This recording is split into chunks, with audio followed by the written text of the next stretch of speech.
Hello, everyone, and welcome to an all new episode of the Drone Pioneers podcast, People Do the Flying. And together with us is Mr. Alan Yanow. Hello, Mr. Yanow. Hey, thanks for having me. Okay, I'm glad to have you here with us. Mr. Yanow is a master police officer, and he will be telling us more about himself and how he's using drones in his field. He has a prior military experience. He has been in the US Navy, and we will be glad to know more about him and his perception about the drone industry and how the drones have changed his field and his job. Alan, who are you? Before we start talking about drones, I would like the people to know, who is Alan? How did you got involved in the military? Then how did you transition into the police? So, grew up in New Jersey, and decided to join the United States Army National Guard when I was 16, and a couple of years later, I went to the United States Navy as active duty, and I was there as a cryptologic technician, doing basically anti-ship missile defense and tracking radars through the electromagnetic spectrum through passive means only. I then went to the reserves and became a police officer in Greensboro, North Carolina, and now am a police officer north of Atlanta, Georgia. What were your motivations to go in the military? Was it patriotism? Was it some planning? Because I know that there are some benefits for people who serve in the US. What were the reasons for you? It wasn't for benefits. I did college for a few semesters. Ended up not really having a passion for it. I ended up getting my bachelor's and master's later, but something I've always wanted to do. Some people they go through their teens and adulthood kind of not sure what they wanted to do, but from a very young age, I don't know why, just always wanted to be in the military, be a police officer, and now for a long time I got to do both at the same time. So if I'm not mistaken, you've been in the Navy for something like 10 to 11 years? Altogether, 13 years of service. 13 years, that's very interesting. During your service in the Navy, what countries have you seen? Any places that, you feel lucky that you have seen? Any stories? Lots of stories. But countries, if I'm going from Atlantic over, I was stationed in Norfolk, Virginia on a guided missile destroyer, the USS Barry DDG-52. And we went across the Atlantic. I stopped in Malta, Spain, Greece, Italy, Israel, Egypt, Djibouti, and different parts of Italy. Didn't get to stop into Ireland, supposed to stop in Turkey. Did not do those things, but pretty much the Mediterranean. That's very interesting. Well, you mentioned Norfolk, Virginia. Back in the day when I was a seaman, because, I had a few years in the Merchant Marine Academy and a few years as a merchant mariner. When I was on a container ship, we have crossed, outside from Norfolk, Virginia. We have seen the base, the naval base. So that was something like 2004, 2005. So maybe we've been sailing the same waters, somewhere close. Yeah. That's very interesting. And then at some point you finished up with the Navy, you became a police officer. I've seen that in your background, you have now you're a master police officer. You also had a few years in managing crisis and hostage negotiation. Okay. So I went from active duty into the reserves, and the reserves I was attached to the Fort Gordon in Augusta. They have the intelligence area over there, and I was doing policing while in the reserve, so it kind of meshed and blended those two services at one point. But when I moved from Greensboro, I here in my current agency, I am a master police officer, a detective, doing large scale property crimes, and the not anymore, but I was on the SWAT team as a hostage negotiator, which is getting trained in crisis intervention and de-escalation and all those things. Okay. Today, are drones part of teams like that? Are do SWAT or hostage negotiators use drones for footage from different angles? Is it part of the arsenal or not yet? Not where I was working. I know that there are applications with drones to talk to people. I have not used those, so I don't know of any success stories or otherwise. But that's not something that most agencies can afford in the United States. In the US, a large police agency is considered 50 or over. So something like, the Brink Lemur, fantastic drone, cutting edge technology. My agency can't afford it, and What's the most price? agencies. What's the price? I think off the top of my head, it's somewhere in the 20,000 plus Okay. range. Okay. And that's an indoor tactical drone. But there are other drones that you can affix speakers to and talk. My opinion, just the thought off my head is a drone is not personal. It's loud sometimes. Okay. So to try and negotiate to someone with a loud drone could be an obstacle, but that might be your only Option. option. Yeah. I would always prefer tossing in a cell phone. We did have one of those old throw phone cases with the 300 plus foot cords. I don't even know how to set it up. We set it up once. I watched. You couldn't ask me to do it for $1 million. I wouldn't know how to do it. But Now, well, you mentioned a drone that would cost something like $20,000, but I have seen not only in Europe, also in the US, various police forces using commercial drones retrofitted, for close quarters and stuff like that, for searching places. They have taken DJI drones and they have retrofitted them, FPV drones and stuff like that, and they cost much less.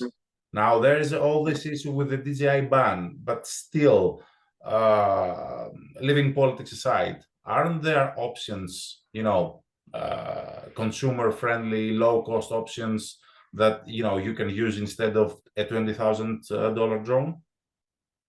there are, and there are people that are extremely handy. I work for Public Safety UAS, which we do training around the US. I went internationally, gone to Taiwan and trained search and rescue there. We have one of our instructors, Donald. He builds FPV drones.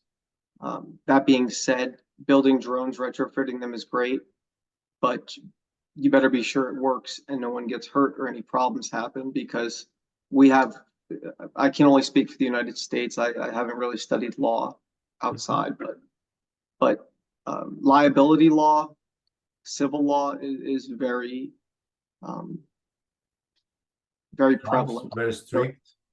It's very easy to make a claim against someone or a police department. So if you're building drones, I mean, I trust most of the people that do them, but you better make sure it works. Yeah. I would not want to build something like that, but that's just based off me and my skill set. I don't have a degree in it. I don't have a background in it. So, I wouldn't build that for me. Okay, and since we talked about, DJI and retrofitting drones and the DJI ban, what's your opinion on the DJI ban? What do you believe about it? Is it viable, first of all? So from what I understand in the news, the ban is kind of looking down the road, or not happening, but it's kind of been pushed to the right. So there's a little bit more breathing room. But as for the ban itself, I don't professionally have an opinion of it. Even personally, I don't, I know rumors. I hear what one group is saying. I hear what the politicians are saying, and I think both sides have merit. But I think that politically, there needs to be more people within the industry. There needs to be subject matter experts that you pretty much find on LinkedIn who are very vocal, and they're extremely right. They're very educated in this space, but sometimes the knowledge of the space is not really all that matters. As for the equipment itself, I use two DJI M30Ts. I love them. They're great.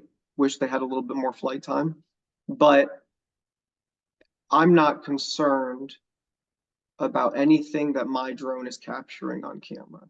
Okay.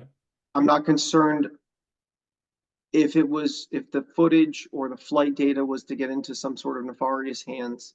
How could that data be used to exploit me and the United States? From a military intelligence standpoint, from a detective standpoint, anything that needs to be documented about our infrastructure layout, there's satellites, there's There are images. already satellites. Right. And I mentioned prior, I'm more concerned about my Apple cell phone than I am about a DJI drone. The apps, the social media, the documentaries showing how data is aggregated to target me for shopping purposes and maybe other purposes, but cell phones and the internet is far worse. Okay, so at the time of the recording of this episode, the major incident that we have a couple of days ago was the assassination attempt on former President Trump. Now, personally, for me, I don't want to get political. I don't want you to get political if you're not comfortable with it. For me, it was I couldn't understand how there was not a drone in the air, covering the place for counter surveillance and defending, a very important person and asset like a former president. So you as a professional, what's your take on it? Me as a drone guy, I told you I was amazed that it is not a standard practice that there should be a drone there for counter surveillance purposes. You could not miss a guy on a rooftop with a gun. Sure. So and LinkedIn, right? That's where pretty much most of the drone business is done. I've seen a lot of people make a lot of comments. I've watched a lot of videos. I've read a lot of the posts. And I think it's easy for us in the drone to turn around and say, why wasn't there a drone there? Could a drone have helped? Absolutely. We know that. But I think that we're in this drone bubble to where drones, and I love drones. We're biased. We're drone guys. We're biased. Yeah. Would a drone have seen it? I don't know, right? So the Secret Service was focused on what they were focused on, and then someone was on a rooftop to attempt to assassinate the president. If the attention of the drone operator was on the crowd, the drone operator would have never seen. So it's not necessarily whether or not it was a drone was there. It was a complete having a tactical awareness of everything, because had they had a tactical awareness of, and I'm not critiquing them, I'm in no way qualified to do what the Secret Service does. And we weren't even there. We're just, I'm not going to pretend I am, but had the Secret Service directed someone, and maybe not, I don't know, said, hey, we want you to keep eyes on that side, east side building, whatever it is, someone would have seen it. Those snipers with those large caliber rifles, I'm very confident had they been looking at that, they would have seen it. A drone, they could have seen it. But if that rooftop, if it was a spec, if that rooftop, if you were using thermal, I mean, I've tried using my drone to search for people over the last few weeks, and it's been so hot in America. Even if I tried to see through the canopy, that rooftop could be so hot that I could not differentiate if I was thermal only. Now, right, the M30T, I can have both. You can have side by side, and That's what I mean. The M30T, I can have side by side. But we're all, it's easy to we say Monday morning quarterback. It's easy, but those event planning is massive. So would a drone have caught it? A drone could have caught it. Would it have? Well, that all depends. Yeah, well, to me, this besides the exact event, the event itself, to me, this showcases that pretty often organizations are slow to adapt. Mhm. We see criminal organizations and criminals being a step ahead, already incorporated drones and drone usage um, in a bigger extent than the law enforcement or other organizations.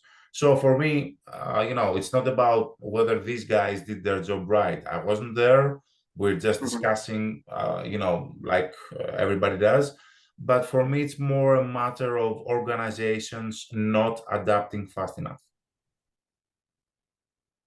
Right. I don't know So if you I don't that's know if you have seen the same thing. I don't know if you have witnessed this, but I see, legislators that are legislating and Mhm. have no knowledge of drones, and organizations that pretty often are, slow to adapt and slow to catch up.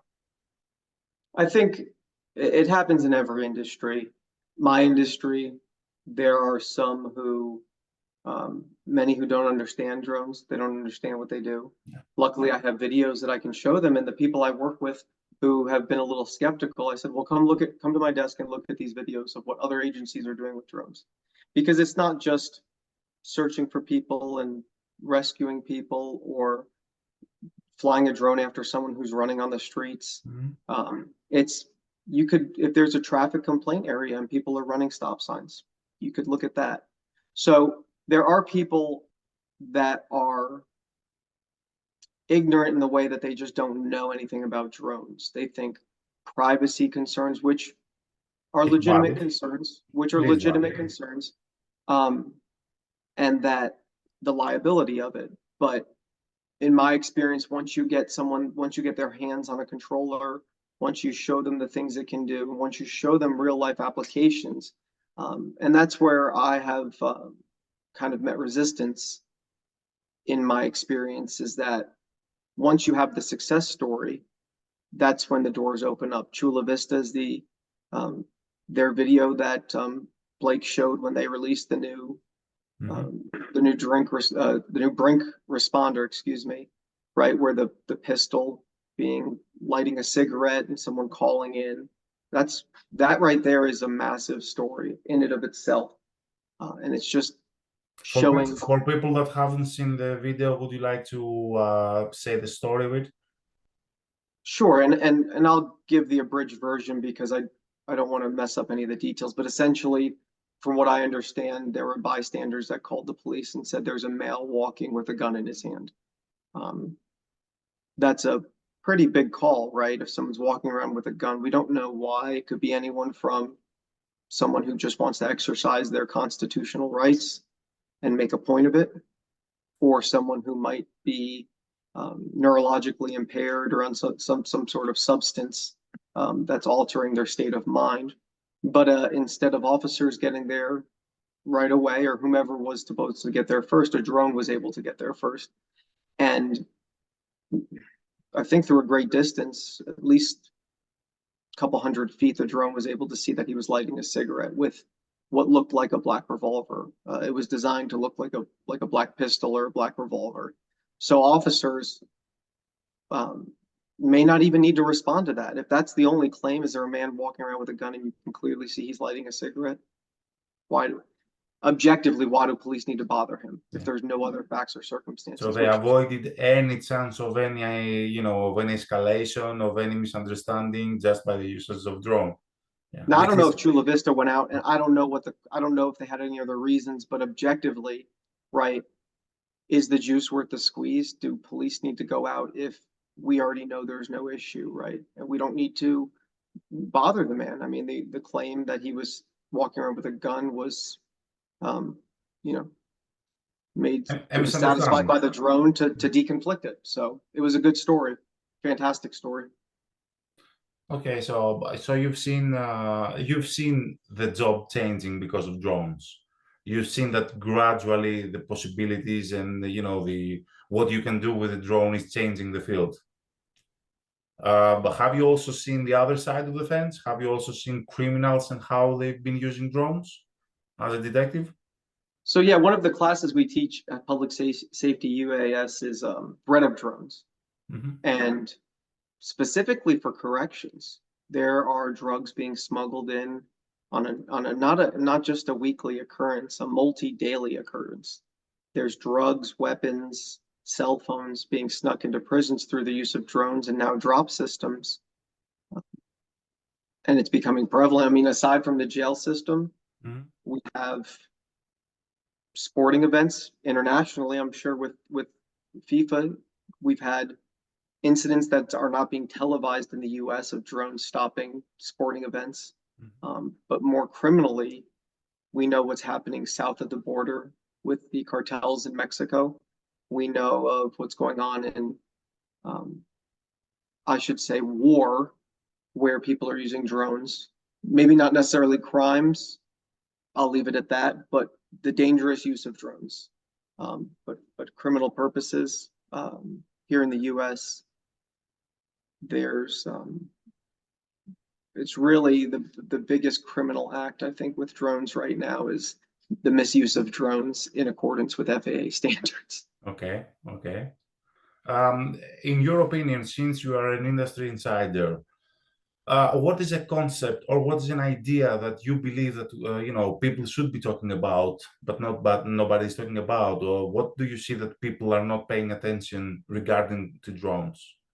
As you said before, and I understand that there are people that are totally disregard drones, and there are people that demonize drones and their usage. Sometimes for legitimate reasons, sometimes because they're just biased. But in your understanding, what is it that people have missed? What is it that for you it's obvious, but people don't see it? What concept, what idea regarding the drones, their usage, the possibilities? I think the biggest thing that I can think of right now is the amount of safety that drones can provide in industries all over. I think people are, they demonize drones, and sometimes for good reason, right? There's people who buy drones that go to Costco or a supermarket, whatever it is, buy a drone, and they start spying on their neighbors, which right now isn't necessarily illegal depending on where you are in the US. They see what's going on in Ukraine and Russia and the Middle East, where drones are now being used. Drones have been used for the past 15 years from the military, used for strikes and things. So video games, you call in drones for airstrikes and things like that. What I think people are missing is the amount of safety. I think that drones right now, I think the weaponization of drones is such a small percentage of drone usage in the world. If I was a betting man, which I'm not, I would say probably less than 1% of drone use in the world, excuse me, is for death, destruction, war. Everything else is the industries, right? There's search and rescue. There's doing safe tower maintenance or in tower inspections. I just saw a tethered drone washing windows. Okay. So now you're talking about making people safer, which for the businesses ends up saving money when you're talking about insurance costs and training for people to go up and up these tall buildings. But yeah, well, I think that we will see drones being used more and more. We already see them in firefighting, washing windows. I think that most aspects of how we live and how we do business one way or another will be affected by drones. But I'm not so sure that this 1% or less that you mentioned will remain 1% or less. I think that Ukraine is a big, the conflict in Ukraine, not Ukraine as a country, the conflict in Ukraine is a big university, and I think that we will see drones be weaponized more and more, and there is a heavy burden on the drone guys to explain to the rest of the world, in my opinion, that drones are not just toys and drones are not just weapons. yeah, and it you can only regulate so much by law. Yeah. I mean, even some of the gun laws in the United States, there are some places in the United States that have the heaviest gun law, but also the most gun violence. I think probably in the drone industry, I think the biggest thing is education. And I'm a drone pro with the FAA. So there's about, last time I checked, there's about 300 of us in the United States, and people that are volunteers but vetted through the FAA to spread knowledge. And 300 people in a country of what? 330 million? What's the population of the US? Something like that? I'll say yes. I don't know.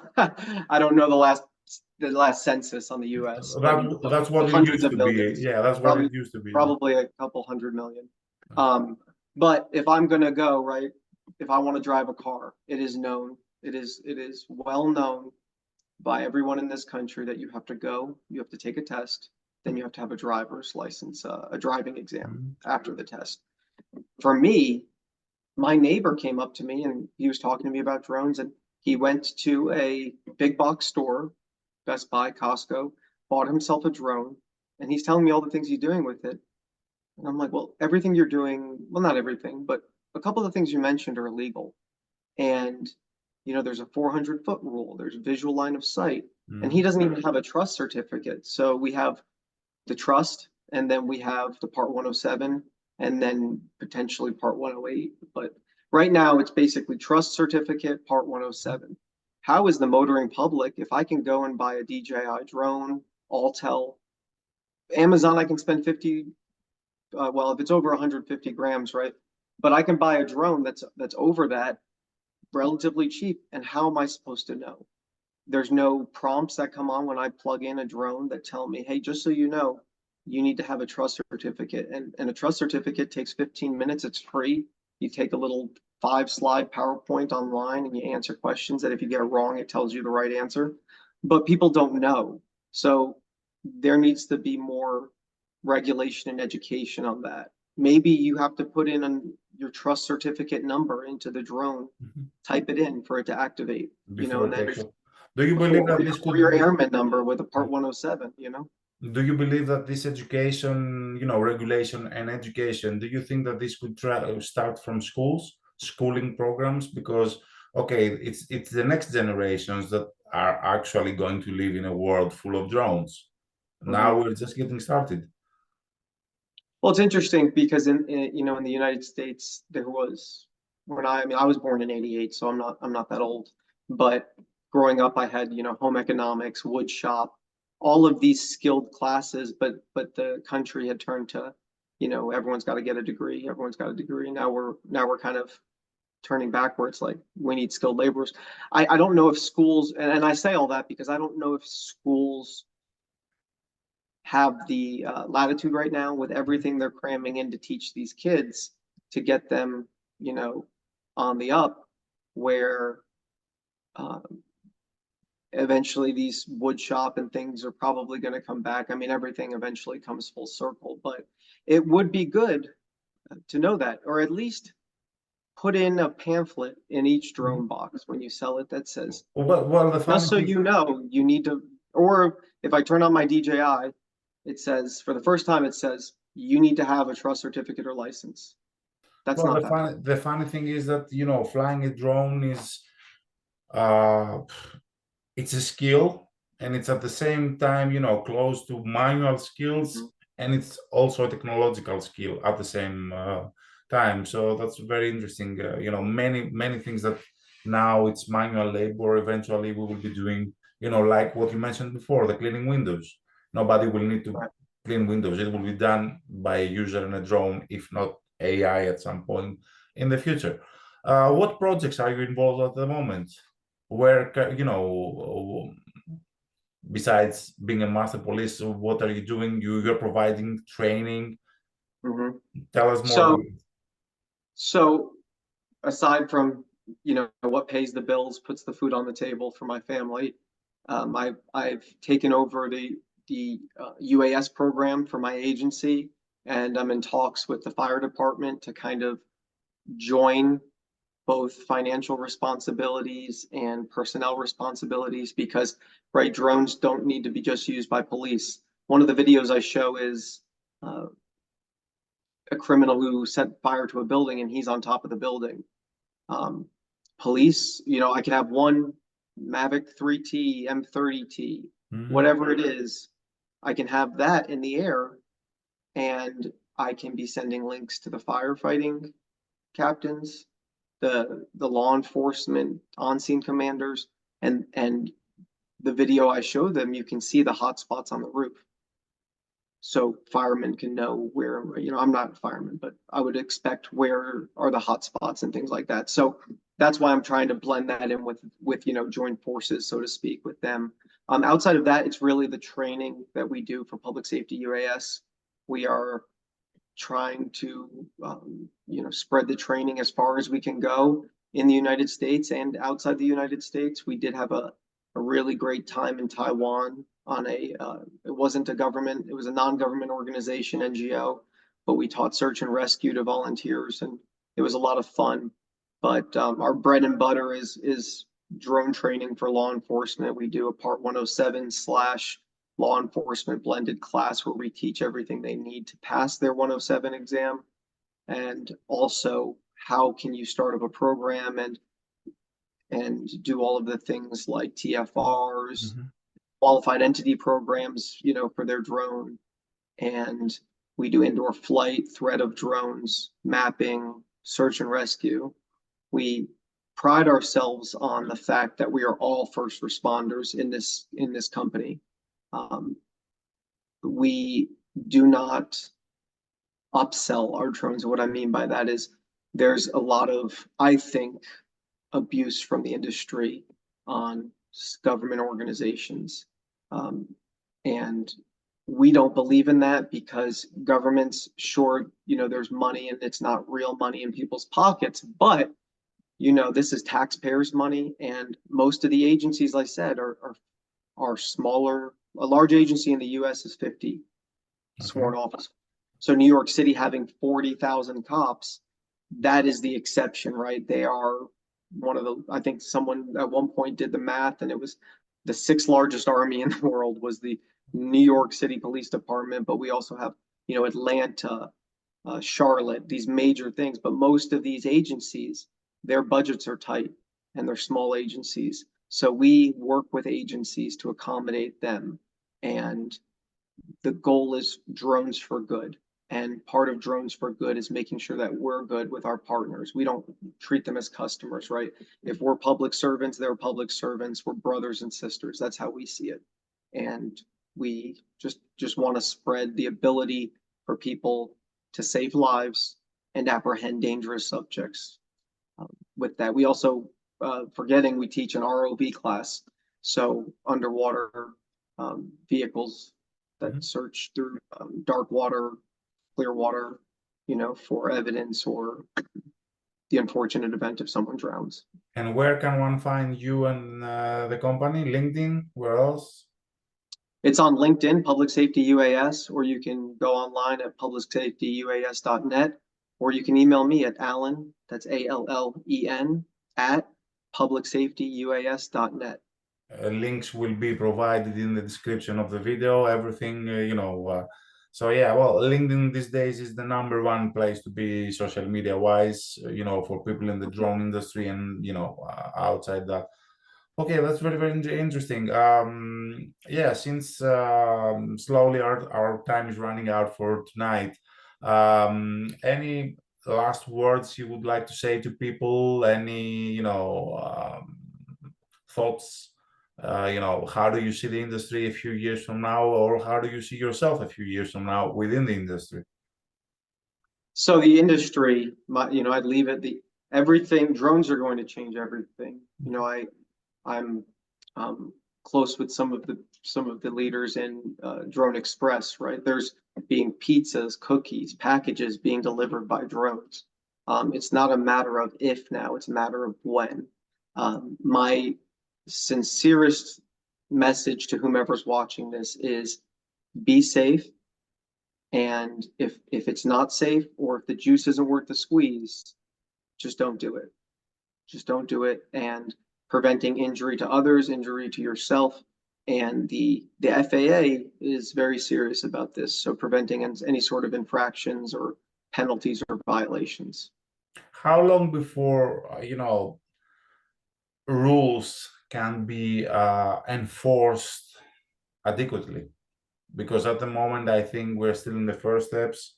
So in a big country, unless something goes wrong, people can keep doing what they're doing regardless if it is done the correct way. So I have the discussion with this because a lot of people say, well, there's a drone above my house. They can't do that. It's my house. So right now, municipalities, so cities, counties, state, they cannot regulate drones in the air. They can regulate where a drone lifts off from and lands, so the actual ground. So most cities have city ordinance saying you cannot take off or land a drone. The only people that can control the airspace is the FAA. So unfortunately, right now, do I agree with people flying over houses and potentially spying on people? Well, no, of course I don't condone that. But as of right now, as it stands, right, my personal opinion is one thing, but enforcement wise, I at the city level at which I work cannot enforce anything. It is the FAA. And if you see a drone, the FAA has now instituted, right? They turned on the remote ID. So if you see something, you call the FAA, you report it, and they should have, if the drone does have a transponder on it, they should have the information being reported to them. But yeah, law-wise, it's very behind. I mean, federally, there's only one Supreme Court case, and it's from, I believe, 100+ years ago on, and it's not drone specifically, but it applies to drones. But police, now to say all that, that's for the regular person. Policing, we still have the Fourth Amendment. We still have to give people their reasonable expectation of privacy. And if we don't have a oath of affirmation signed by a judge to go get a search warrant or some sort of exigent circumstance that we can actually articulate, we cannot do, necessarily going onto people's property at a lower height than the top of their house and doing things. So I encourage everyone to educate themselves because that's the way to understand it. Okay. So that's all for tonight, Mr. Yanow. Thank you very much for being in the podcast, and it was a pleasure having this talk with you. And for the people that have seen the video, I hope it has been, not only enjoyable but also beneficial. Like the video if you like the video, and I hope to see you on the next episode. For now, bye. Thank you. Goodbye, everyone. Bye. Bye.